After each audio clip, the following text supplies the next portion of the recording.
Come back bulletin کا باقاعدہ آغاز کریں اور سب سے پہلے بات کریں آئی سی سی چیمپئنز ٹرافی میں کراچی، لاہور، دبئی کے بعد پنڈی اسٹیڈیم میں میلہ سج گیا ہے۔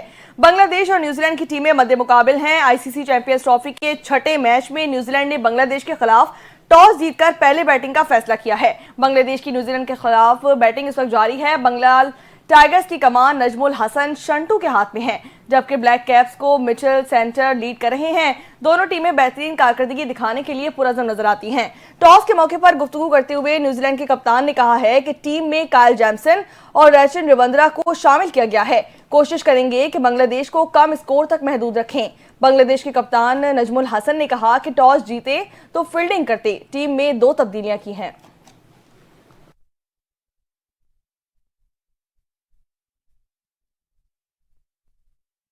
اور اب بات کریں گے وزیر اعظم شہباز شریف کے 2 روزہ دورہ آذربائیجان کی۔ وزیر اعظم شہباز شریف صدر آذربائیجان سے ملاقات کے لیے صدارتی محل پہنچ چکے ہیں۔ آذربائیجان کے صدارتی محل آمد پر آذربائیجان کے صدر الہام علیوف نے مرکزی دروازے پر وزیر اعظم شہباز شریف کا استقبال کیا۔ دونوں رہنماؤں نے پرجوش مصافحہ کیا۔ اس موقع پر وزیر اعظم شہباز شریف کو گارڈ آف آنر بھی پیش کیا گیا۔ گارڈ آف آنر کے دوران دونوں ملکوں کا قومی ترانہ بجایا گیا۔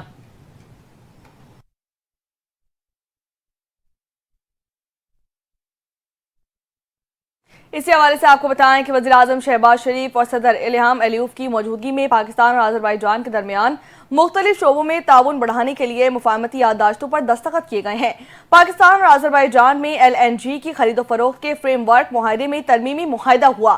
اسٹیٹ آئل کمپنی آذربائیجان اور ایف ڈبلیو او میں مچل کے ٹھلیا وائٹ آئل پائپ لائن منصوبے کی مفاہمتی یادداشت اور state oil company Azerbaijan Pakistan refinery limited کے درمیان مفاہمتی یادداشت پر دستخط کیے گئے۔ آذربائیجان کے شہر اور پاکستان کے شہر لاہور کے درمیان ثقافتی تعاون کی مفاہمتی یادداشت پر دستخط کیے گئے ہیں۔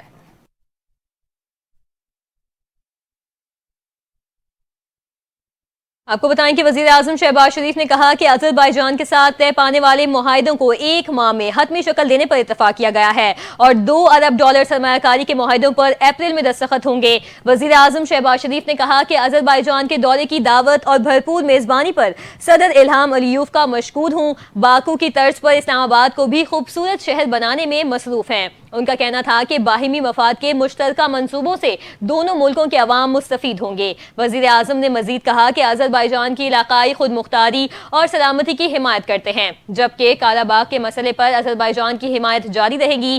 وزیر اعظم کا کہنا تھا کہ مسئلہ کشمیر پر آذربائیجان کے اصولی موقف کو سراہتے ہیں۔ کشمیریوں کی حق خود ارادیت کے لیے جدوجہد 7 دہائیوں سے زائد عرصے سے جاری ہے۔ مشرق وسطی میں پائیدار امن کے لیے 2 ریاستی حل ناگزیر ہے۔ وزیر اعظم شہباز شریف نے کہا کہ چاہتے ہیں غزہ میں جنگ بندی پائیدار اور دیرپا ہو۔ مزید کہا کہ دفاعی پیداوار کے شعبے میں تعاون کو بڑھائیں گے۔ گوادر بندرگاہ علاقائی تجارت کے لیے انتہائی اہم ہے۔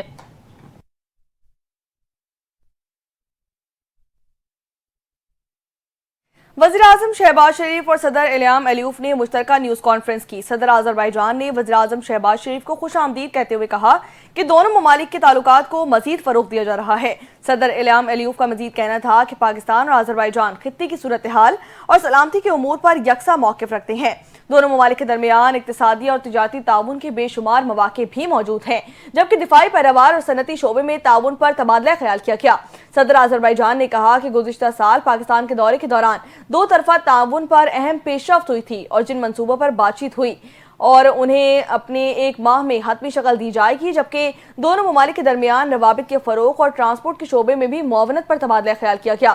صدر الہام علیوف نے مزید کہا کہ علاقائی ترقی کے لیے مواصلاتی منصوبوں کا فروغ انتہائی ضروری ہے اور پاکستان دفاعی پیداوار کے شعبے میں ایک اہم مقام رکھتا ہے۔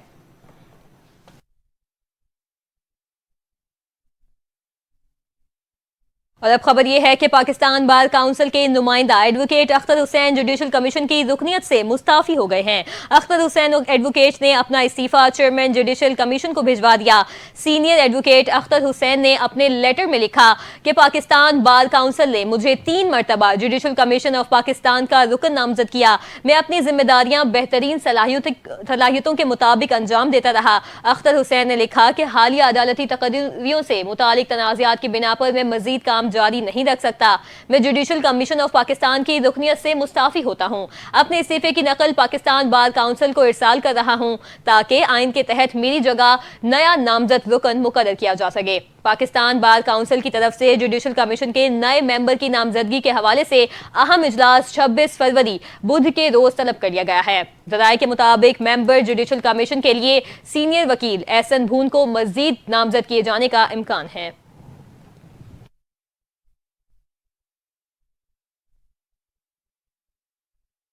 سلسلے کو آگے بڑھائیں اور آپ کو بتائیں کہ وفاقی وزیر خزانہ محمد اورنگزیب نے پاکستان بینکنگ سمٹ سے خطاب کرتے ہوئے کہا کہ حکومت کاروبار چلانے کے حوالے سے نجی شعبے کو پالیسیاں دے رہی ہے۔ وزیر خزانہ نے کہا کہ ایمرجنگ مارکیٹس نے گزشتہ 25 سال بہترین انداز میں گزارے۔ سب کا اتفاق ہے کہ ہمارے ہاتھ جو ہے اس پر توجہ دینے کی ضرورت ہے۔ انہوں نے کہا کہ بیشتر وزرائے خزانہ کی توجہ پیداواری نمو پر مبنی ہے۔ حکومت کو چاہیے کہ وہ نجی شعبے کو پالیسیاں دے تاکہ نجی شعبہ کاروبار چلائے۔ نجکاری کا عمل اور مالیاتی نظام کی بہتری ہونا بہت ضروری ہے۔ آگے بڑھیں اور یہاں آپ کو بتائیں کہ پاکستان بینکس ایسوسی ایشن کے چیئرمین ظفر محسود نے بینکنگ سمٹ سے خطاب کرتے ہوئے کہا کہ ایف بی آر اپنے اقدامات کے ذریعے ہمیں ڈیفالٹ قرار دینے کی کوشش نہ کرے۔ ہم اے ڈی آر یا اپنی آمدنی پر ٹیکس کے خلاف مزاحمت کرتے ہیں۔ بینکنگ سیکٹر نے ایک دن میں حکومت کو 30 ارب روپے کا ریونیو جمع کر کے دیا ہے۔ انہوں نے کہا کہ سمٹ کا مقصد انڈسٹریل لیڈر انٹرنیشنل پلیئر سے ہم آہنگ ہونا ہے۔ بینکنگ سیکٹر پاکستان کا سر فہرست ٹیکس دہندہ ہے۔ بینکنگ سیکٹر نے ٹیکسوں کی ادائیگی میں آئل اینڈ گیس سیکٹر کو پیچھے چھوڑ دیا ہے۔ یہاں آپ کو اپڈیٹ کریں گے، جوڈیشل میجسٹریٹ جنوبی نے منشیات فروشی کے الزام میں گرفتار ملزم ساحر حسن کے جسمانی ریمانڈ میں 1 دن کی توسیع کر دی ہے۔ منشیات فروشی کے الزام میں گرفتار ملزم ساحر کو عدالت میں پیش کیا گیا۔ عدالت نے کیس کے تفتیشی افسر سے پیش رفت رپورٹ طلب کر لی ہے۔ عدالت نے کہا کہ ملزم کو کل دوبارہ عدالت میں پیش کیا جائے۔ تفتیشی افسر نے کہا کہ ملزم سے منشیات کی سپلائی چین سے متعلق تفتیش جاری ہے۔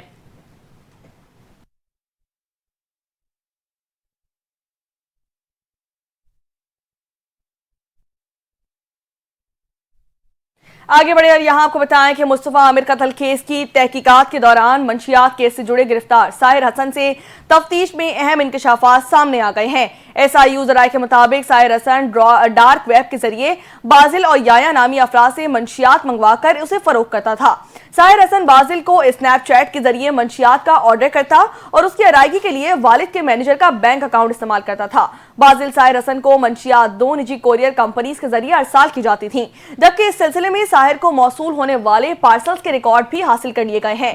ایس آئی یو ذرائع کے مطابق ساحر حسن جس اکاؤنٹ میں بازل کو منشیات کے پیسے بھجواتا تھا وہ کسی اور کے نام پر تھے۔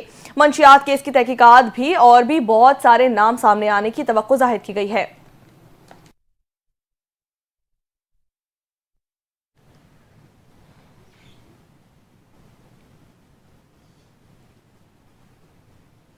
کراچی میں مصطفیٰ عامر قتل کیس کی تفتیش میں اہم پیش رفت سامنے آ گئی۔ ذرائع کے مطابق تفتیش کے دوران انٹرنیشنل ڈرگ چین کے ملوث ہونے کا انکشاف ہے۔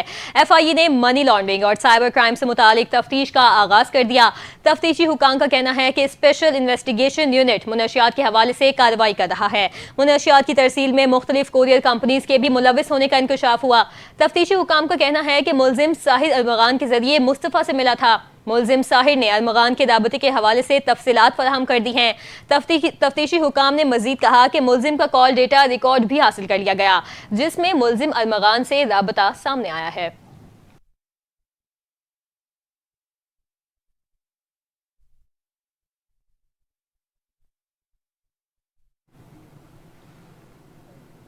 یہاں آپ کو بتائیں کہ 13 سالہ بچے کا نام ای سی ایل میں ڈالنے پر عدالت سیکریٹری داخلہ پر برہم ہو چکے ہیں۔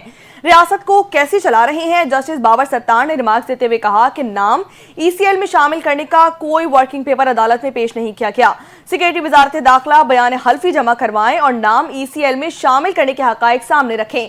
سیکریٹری داخلہ ایک ہفتے میں کابینہ سب کمیٹی کی رپورٹ اور ورکنگ پیپر کی رپورٹ بھی شامل کریں۔ اسلام آباد ہائی کورٹ نے شہری فیضان عثمان کی بازیابی کے بعد اس کے اہل خانہ کے نام ایگزیکٹ کنٹرول لسٹ میں شامل کرنے کے فیصلے کو معطل ہوتے ہوئے فیضان کے خاندان کے 8 افراد کے نام سر فہرست سے نکالنے کا حکم جاری کر دیا ہے۔ عدالت نے ہدایت جاری کی ہے کہ صرف فیضان کی شادی شدہ بہن خاتون صالحہ کا نام ECL میں برقرار رکھا جائے گا، جبکہ باقی تمام نام نکال دیے جائیں گے۔ عدالت نے کیس کی سماعت فیضان عثمان کی بازیابی کے بعد ملزمان کے خلاف کارروائی کے مرکزی کیس کے ساتھ مقررہ کرنے کی ہدایت جاری کر دی ہے۔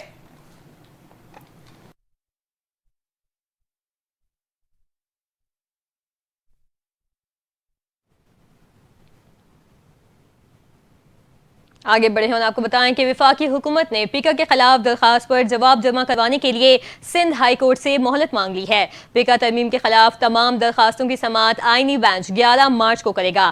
قائم مقام chief justice Sindh high court justice Junaid Ghaffar کی سربراہی میں 2 رکنی بینچ نے کی۔ جسٹس جنید غفار نے کہا کہ یہ تو آئینی بینچ کا کیس بنتا ہے۔ وکیل درخواست گزار نے کہا کہ یہ کیس آئینی بینچ کا نہیں بلکہ عدالت سے ڈکلیریشن مانگی گئی ہے۔ عدالت نے ریمارکس دیے کہ یہ کیس بنیادی انسانی حقوق کے آرٹیکل 19A کا نہ ہوتا تو آج ہی مسترد کر دیتے۔ بیرسٹر علی طاہر نے کہا کہ 2 رکنی بینچ واضح کر چکا، ریگولر بینچ ڈکلیریشن دے سکتا ہے۔ جسٹس جنید غفار نے کہا کہ اس ججمنٹ کا فائدہ اٹھانے کی کوشش نہ کریں، اس فیصلے کا اطلاق اس کیس میں نہیں ہوتا۔ اس طرح میں ٹویسٹ کر کے ریگولر بینچ کا کیس بنانے کی کوشش کی گئی ہے، یہ نامناسب ہے۔ عدالت نے پیکا ترمیم کے خلاف درخواستیں آئینی بینچ کو بھیجتے ہوئے تمام فریقین کو آئینی بینچ کے سامنے پیش ہونے کی ہدایت کر دی ہے۔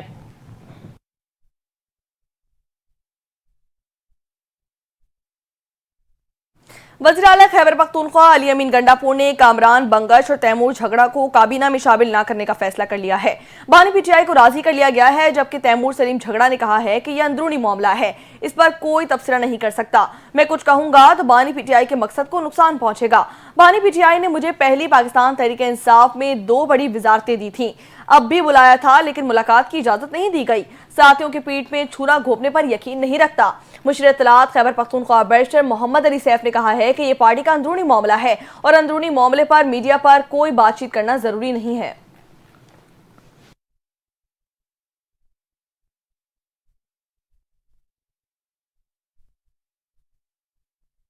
مشیر اطلاعات خیبر پختونخوا بیرسٹر سیف نے کہا کہ مریم نواز معیاری ترقیاتی منصوبوں کے لیے علی امین گنڈاپور سے خاص تربیت لیں۔ اپنے بیان میں انہوں نے کہا کہ جعلی وزیر اعلیٰ مریم نواز نے سڑکوں کو چونا لگانے کی کوشش میں قومی خزانے کو چونا لگا دیا۔ پہلی بارش نے بائیکرز کے لیے بنائے گئے کروڑوں روپے کے منصوبے کا پول کھول دیا۔ بیرسٹر سیف نے کہا کہ لاہور کا گرین لائن منصوبہ نااہل وزیر اعلیٰ مریم نواز کے تمام منصوبوں کی عکاسی کرتا ہے۔ مریم نواز کو معیاری ترقیاتی منصوبوں کے لیے علی امین گنڈاپور سے خصوصی تربیت لینے کی ضرورت ہے۔ انہوں نے کہا کہ ترقیاتی منصوبوں میں کام سے زیادہ کمیشن لینا شریف خاندان کا پرانا وتیرہ ہے۔ صرف ٹک ٹک بنانے کی غرض سے بنائے گئے منصوبوں کا یہی حال ہوتا ہے۔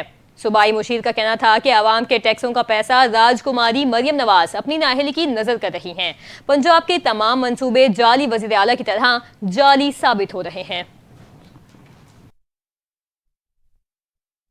صوبائی وزیر اطلاعات پنجاب اسما بخاری نے کہا ہے کہ بیرسٹر سیف ہمیشہ پنجاب پر تنقید کر کے خبروں میں زندہ رہنے کی بھونڈی کوشش کرتے ہیں۔ مشیر اطلاعات خیبر پختونخوا بیرسٹر محمد علی سیف کے بیان پر رد عمل دیتے ہوئے وزیر اطلاعات پنجاب اسما بخاری نے کہا ہے کہ بائیکر لینڈ کا رنگ لوکل کمپنی نے 1 سال کی گارنٹی پر ٹیسٹ کے طور پر لگایا ہے، وہی کمپنی دوبارہ بائیکر لینڈ کا رنگ کرے گی۔ اس میں پنجاب حکومت کا ایک دھیلے کا بھی نقصان نہیں ہوا، نہ ہی کوئی ادائیگی کی گئی ہے۔ انہوں نے خیبر پختونخوا حکومت کو کڑی تنقید کا نشانہ بناتے ہوئے کہا کہ پشاور کی BRT پچھلے 5 سال میں چلی کم اور جلی زیادہ ہے۔ پشاور میٹرو کے آج کے خیبر پختونخوا حکومت نے 60 ارب روپے ادا کرنے ہیں اور پشاور BRT کا کیس آج بھی عدالت میں چل رہا ہے۔ اسما بخاری کا مزید کہنا تھا کہ خیبر پختونخوا حکومت کے ترجمان نے آج تک قوم کو اپنے وزیر اعلیٰ کی کارکردگی نہیں بتائی ہے۔ خیبر پختونخوا میں آج بھی لوگ ندی نالوں سے ڈولیوں میں اور بائکس کو ندیوں سے عبور کرتے ہیں۔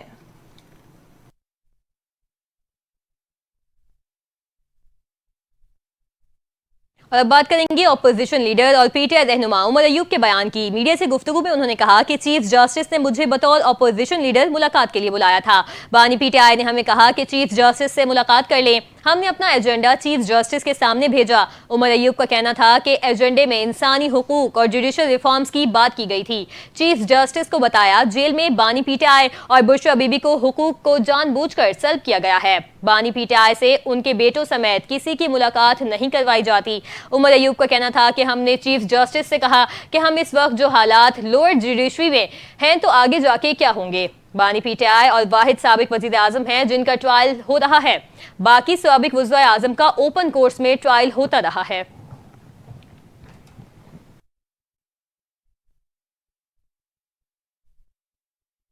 گورنر خیبر پختونخوا فیصل کریم کنڈی نے اسلام آباد ایئرپورٹ کا نام تبدیل کر کے بے نظیر بھٹو انٹرنیشنل ایئرپورٹ رکھنے کی درخواست کر دی ہے.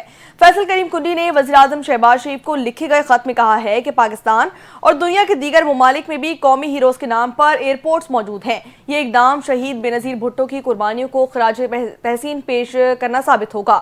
فیصل کریم کنڈی نے کہا کہ 17 جولائی سال 2008 کو سول ایویشن اتھارٹی کی جانب سے باقاعدہ اعلامیہ بھی جاری کیا گیا تھا لیکن اس پر عمل درآمد نہیں کیا گیا. خط میں فیصل کریم کنڈی نے وزیر اعظم شہباز شریف سے صدا کرتے ہوئے کہا کہ امید ہے کہ آپ مثبت رد عمل دیں گے.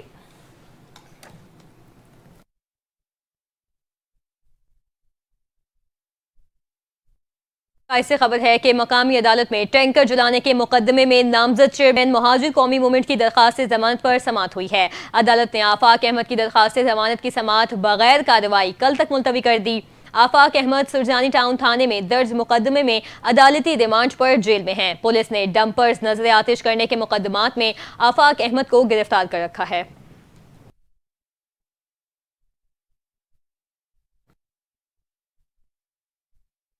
لاہور ہائی کورٹ نے پاکستان تحریک انصاف کی 22 مارچ کو مینار پاکستان پر جلسے کی اجازت کی درخواست کو مسترد کر دیا ہے. لاہور ہائی کورٹ کے جسٹس فاروق حیدر نے پاکستان تحریک انصاف کے رہنما اکمل باری کی درخواست پر بطور اعتراض سماعت کی.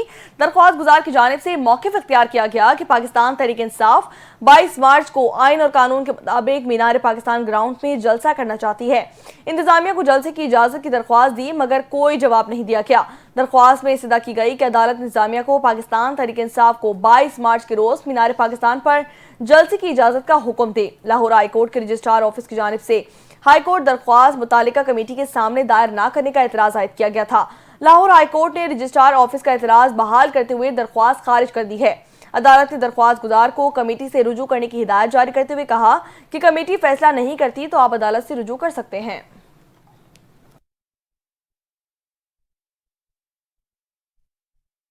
اور اب خبر یہ ہے کہ خصوصی سرمایہ کاری سہولت کونسل کی معاونت سے سعودی عرب کے ساتھ تجارتی تعلقات میں اضافے سے ملکی معیشت کا فروغ جاری ہے. پاکستان کی سعودی عرب کو برآمدات میں 22% اضافہ، تجارتی حجم $546 ملین سے بڑھ کر $700 ملین تک جا پہنچے.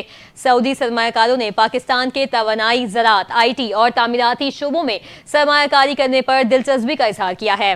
پاک سعودی عرب آئی ٹی خدمات کی برآمدات $50 ملین سے بڑھا کر $100 ملین تک پہنچانے کا ہدف مقرر کر دیا گیا ہے.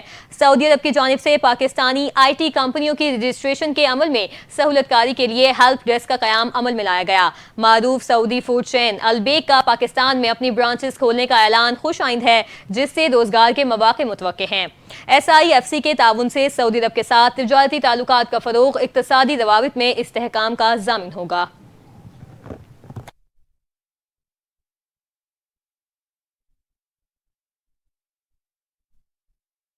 یہاں آپ کو بتائیں کہ اسلام آباد بار نے 3 ٹرانسفر ججز کے خلاف 5 ججز کی سپریم کورٹ میں دار پٹیشن کی مکمل حمایت کر دی ہے. اسلام آباد بار کے صدر نعیم گجر اور سیکریٹری بار کی جانب سے اعلامیہ بھی جاری کر دیا گیا. اسلام آباد بار کی جانب سے بغیر پروسیس اور نئے حلف کے بغیر ججز ٹرانسفر کی مذمت کی گئی ہے. اسلام آباد بار نے ایگزیکٹو کی جانب سے عدالتی معاملات میں مداخلت کی بھی مذمت کی ہے. اسلام آباد بار نے سپریم کورٹ سے پٹیشن سن کر ٹرانسفر ججز کو واپس بھیجنے کی استدعا کر دی ہے. اعلامیہ کے مطابق سپریم کورٹ میں دائر پٹیشن ججز کی غیر آئینی ٹرانسفر سے متعلق ہے. پٹیشن میں پہلے سے موجود ججز کی سینیورٹی میں رد و بدل کی نشاندہی بھی کی گئی ہے.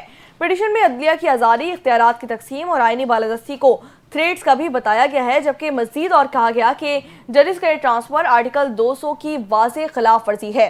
اعلامیہ میں کہا گیا کہ اسلام آباد بار 5 ججز کے ساتھ اظہار یکجہتی کرتی ہے، عدلیہ میں غیر آئینی مداخلت کا دفاع کریں گے. پنجاب حکومت نے شہریوں کی سہولت کے لیے ملک کی تاریخ کے سب سے جامع ٹرانسپلانٹ پروگرام کا آغاز کر دیا ہے. چیف منسٹر ٹرانسپلانٹ پروگرام سے مستفید ہونے کے لیے Punjab human organ transplantation authority سے رجسٹر ہونا لازمی قرار دیا گیا ہے. مزید کیا تفصیلات ہیں جانتے ہیں اس رپورٹ میں. عام آدمی کے لیے وزیر اعلیٰ پنجاب ٹرانسپلانٹ پروگرام کا آغاز ہو گیا۔ پروگرام کے تحت 5 ٹرانسپلانٹ آپریشن بالکل مفت ہوں گے، جس میں جگر ٹرانسپلانٹیشن، گردوں کی پیوند کاری، بون میرو ٹرانسپلانٹ، کوکلیئر امپلانٹ اور کورنیا کی پیوند کاری شامل ہے۔ چیف منسٹر ٹرانسپلانٹ پروگرام سے مستفید ہونے کے لیے Punjab human organ transplantation authority سے رجسٹرڈ ہونا ضروری ہے۔ ہیومن آرگن ٹرانسپلانٹیشن اتھارٹی میں رجسٹریشن کے بعد چیف منسٹر ٹرانسپلانٹ پروگرام کے تحت جگر، گردوں، بون میرو، کورنیا کی ٹرانسپلانٹیشن کرائی جا سکے گی۔ سرکاری اسپتالوں کے علاوہ نجی اسپتالوں سے آرگن ٹرانسپلانٹ کرایا جا سکے گا۔ وزیر اعلیٰ مریم نواز کا کہنا ہے کہ ریاست کو ہر شہری کا احساس ہے، اپنا فرض نبھائیں گے۔ ٹرانسپلانٹیشن بہت پیچیدہ اور مہنگا پروسیس ہے، عام آدمی افورڈ نہیں کر سکتا، اب یہ فرض ریاست ادا کرے گی۔ دیگر خبریں شامل کریں اور یہاں آپ کو بتائیں کہ بیرون ملک پاکستانیوں کی بے دخلی کا سلسلہ نہ تھم سکا۔ سینیگال، سعودی عرب، عمان سمیت 8 ملکوں سے مزید 45 پاکستانیوں کو بے دخل کر دیا گیا ہے۔ اسی حوالے سے دیکھتے ہیں یہ رپورٹ۔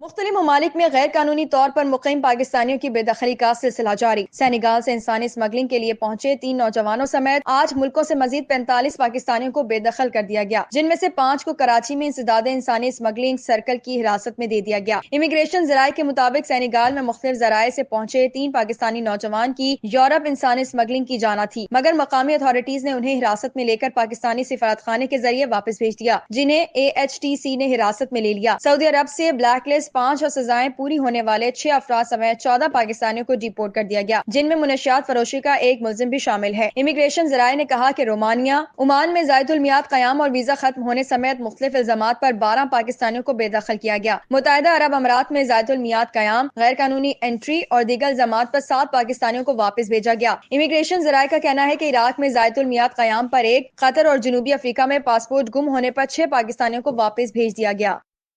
اب کودم کی صورتحال کے حوالے سے آپ کو اپڈیٹ کریں اور بتائیں کہ لوور کودم میں شدت پسندوں کے خلاف آپریشن جاری ہے۔ مزید 20 مطلوب اور مشتبہ ملزمان گرفتار کر لیے گئے۔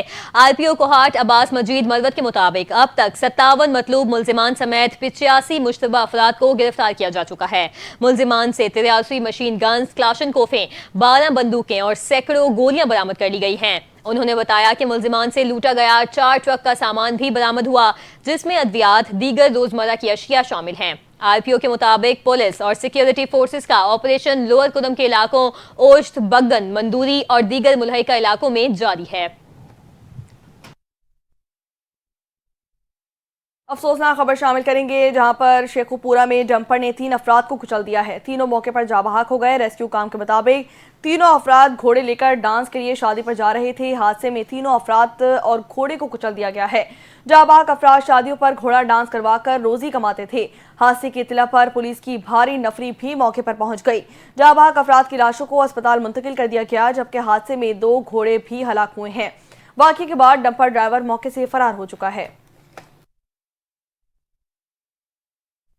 مرکزی مسلم لیگ کراچی کے تحت روزگار سہولت پروگرام کے 8ویں مرحلے کا انعقاد۔ 300 سے زائد خاندانوں کو ان کا مطلوبہ روزگار فراہم کیا گیا۔ روزگار کی تقریب سے خطاب کرتے ہوئے سندھ کے صدر فیصل ندیم کا کہنا تھا کہ بے روزگاری مایوس اور جرائم میں اضافے کی بڑی وجہ ہے۔ ہم نے انسانیت اور احساس کے جذبے سے روزگار سہولت پروگرام شروع کیا۔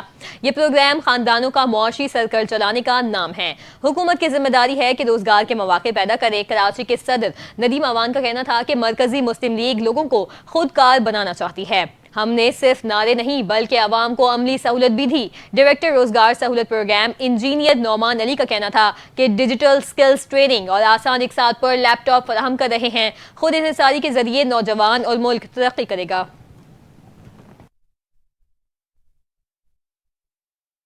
یوکرین کے صدر ولادیمیر زیلنسکی نے امریکہ کو اچانک آنکھیں دکھانا شروع کر دی ہیں۔